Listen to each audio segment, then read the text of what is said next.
So I was sitting in my car at 3 a.m. outside a Taco Bell when I saw the strangest thing crawl out of the dumpster, and no, it wasn't a raccoon or a stray cat. It looked like a guy in a high-end tuxedo. But he was moving on all fours like a lizard, and I just sat there frozen with a half-eaten burrito in my hand thinking, okay, maybe I'm finally losing it because there's no way a guy in a bespoke suit is currently sniffing the tires of a 2014 Honda Civic, but then he looked right at me and his eyes didn't reflect the light they just absorbed. It like two black holes in his skull. And he didn't run away. He just stood up perfectly, straight clicked his heels together and tipped a non-existent hat before sprinting at like 40 miles per hour toward the highway. And honestly, the weirdest part wasn't even the lizard man. It was the fact that 10 seconds later, a blacked-out van pulled up and a guy leaned out the window to ask me if I'd seen a sophisticated gentleman pass by. And when I pointed toward the highway, he handed me a crisp $100 bill and told me to forget I ever saw the tuxedo or the dumpster or the way his tongue flicked out to catch a fly right before they drove off. And now I'm just sitting here with $100 and a cold burrito, wondering if I should go back tomorrow night to see if his brother shows up in a three-piece suit, because at this rate, I can pay off my student loans by the end of the month if I just keep my mouth shut and keep ordering the cheesy gordita crunch. So I went back the next night because obviously I'm not going to let a $100 an hour side hustle go to waste. And I pulled into the same spot at 2:45 a.m. with a large Mountain Dew and my heart beating through my chest like a trapped bird. And for the first 20 minutes, nothing happened, just the flickering neon sign and the smell of deep-fried regret.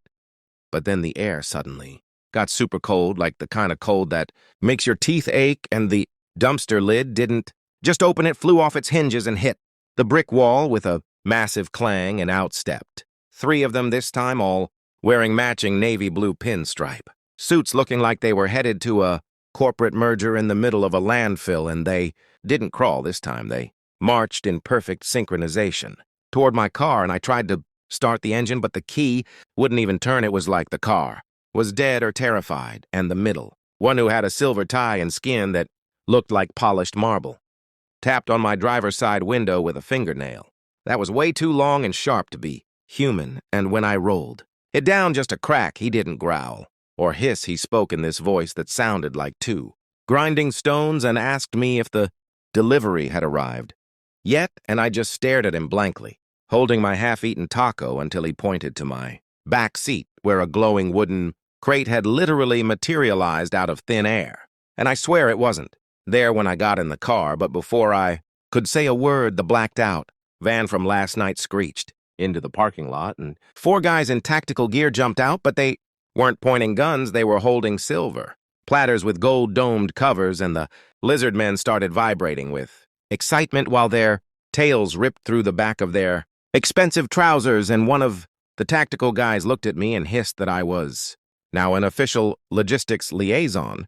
and tossed a heavy leather bag through my window that clinked with the unmistakable sound of heavy coins. And then the whole scene just blurred into a mess of high-speed movement and static noise. And when my vision cleared, the parking lot was empty, the dumpster was back in place, and the only proof that anything happened was the leather bag on my passenger seat filled with solid gold sovereigns, and a business card that simply said, "See you at the KFC on Tuesday." And now I'm sitting in my living room staring at enough gold to buy a small island, wondering if I'm the luckiest guy in the world or if I've just become the getaway driver for an interdimensional country club that has a very specific taste for fast food and fine tailoring. So I showed up at the KFC on Tuesday afternoon, trying to look casual, but it's hard to blend in when you have a bag of gold coins hidden under your spare tire. And as soon as I walked in, the smell wasn't even chicken. It was more like ozone and expensive cologne, and the only person behind the counter was a woman with vibrant violet eyes who didn't even ask for my order. She just handed me a bucket that felt way too heavy and whispered that the colonel sends his regards, but to watch out for the guys in the red ties because they're the rival firm from the Burger King dimension. And I took the bucket to a corner booth and opened it only to find it wasn't extra crispy at all. It was filled with tiny, humming glass spheres that looked like they contained miniature swirling galaxies. And just as I was about to touch one, the front windows shattered and 3 guys in crimson suits burst in moving, with that same jagged lizard-like speed, but these ones didn't look sophisticated. They looked hungry, and their jaws unhinged to reveal rows of needle teeth as they lunged across the plastic tables toward me, but before they could reach my booth, the floorboards erupted and the Pinstripe Lizard from the Taco Bell jumped out of the crawl space wielding a cane that crackled with blue electricity, and he shouted for me to get to the drive-through window where a literal portal had opened up between the soda machine and the fryers. I grabbed the bucket and dove through the shimmering air only to land face first on a marble floor in a room that looked like a high-tech boardroom mixed with a medieval dungeon. And there stood a giant lizard in a white tuxedo who introduced himself as the CEO of the Multiverse's largest logistics conglomerate.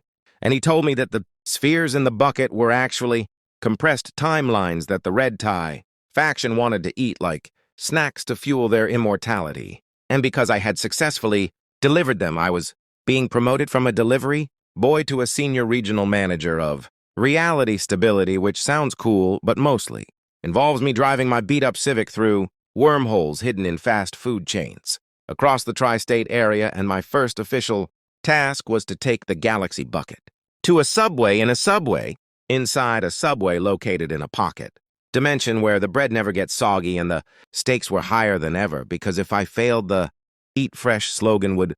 become a literal threat to every living soul on Earth. And as I hopped back into my car, which had been upgraded with a steering wheel made of dragon bone and a radio that played hits from the year 3025, I realized I wasn't just a guy with a weird side hustle anymore. I was the only thing standing between a hungry reptilian corporate takeover and the total collapse of the space-time continuum. So I took a deep breath, popped a piece of gum, and put the car in gear, heading toward the subway, where the manager was waiting with a meatball sub that could either save the world or end it, depending on if I remembered to ask for extra napkins. So I pulled into the subway parking lot, but the building was folding in on itself, like a paper origami project, and every time I blinked,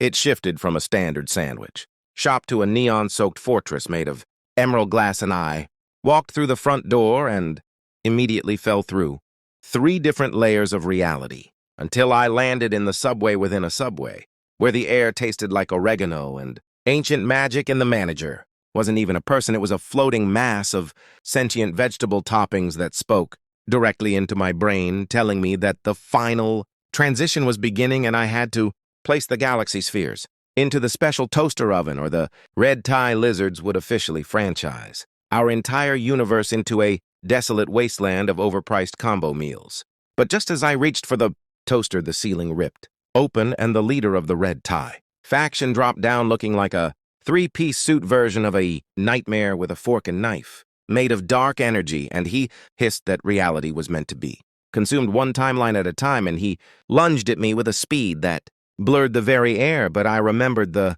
dragon bone steering wheel in my car and the leather bag of gold, and I realized that if I was the regional manager of reality, I could rewrite the menu. So I grabbed a handful of the humming spheres, and instead of running, I jammed them into a foot-long sub and threw it at him with everything I had, and the moment he bit into it, the compressed timelines exploded in a burst of pure golden light that turned the lizard into a harmless gecko, wearing a tiny silk bow tie, and the entire shop stabilized back into a normal strip mall location where the only thing weird was the fact that I was standing in the middle of the floor covered in glowing mayo and holding a bag of gold sovereigns. And then my phone buzzed with a text from an unknown number saying contract completed, retirement package initiated. And suddenly I was back in my car, outside the original Taco Bell at 3 a.m. with a clean title to a private island in my glove box and a lifetime supply of cheesy gordita crunch